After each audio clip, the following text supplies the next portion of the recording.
গড়িয়াহাটের Ramakrishna mission institute of কালচারে চলছে ১৯৩তম visual art প্রদর্শনী সৌজন্যে বেঙ্গল আর্ট ফ্যাক্টরি। ২৭, ২৮, ২৯ জুন এবং ১ জুলাই চলবে এই এক্সিবিশন। সকাল ১১টা থেকে সন্ধ্যে ৭টা পর্যন্ত ৪ দিন ব্যাপী এই প্রদর্শনী অনুষ্ঠিত হচ্ছে। যেদিকেই তাকাবেন চোখ ধাঁধানো সব ছবি। কেউ রং তুলির টানে, কেউ বা পেন্সিলের আঁকায় নিজেদের ভাবনা ফুটিয়ে তুলেছেন। কারো বা তোলা ছবি থেকে চোখ সরানো দায়। আর কি চমক রয়েছে প্রদর্শনীতে, ঘুরে দেখলো ওঙ্কারের ক্যামেরা। বেঙ্গল আর্ট ফ্যাক্টরির কর্ণধার কিঙ্কর বন্দ্যোপাধ্যায় জানান, এই প্রদর্শনীতে নবীন প্রবীণ শিল্পীদের সমন্বয় হয়েছে। প্রতিটি শিল্পী তার সেরা সৃষ্টি তুলে ধরেছে প্রদর্শনীতে।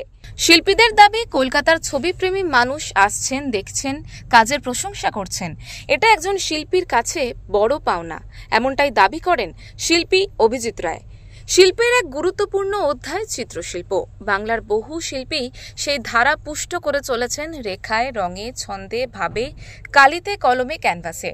রামকৃষ্ণ মিশন ইনস্টিটিউট অফ কালচারের গোল পার্কের সংগ্রহশালা ও art gallery, Bengal art factory, summer carnival দেখতে গেলে রামকৃষ্ণ মিশন ইনস্টিটিউট অফ কালচারের গোল পার্কের সংগ্রহশালা দেখতে ভুলবেন না।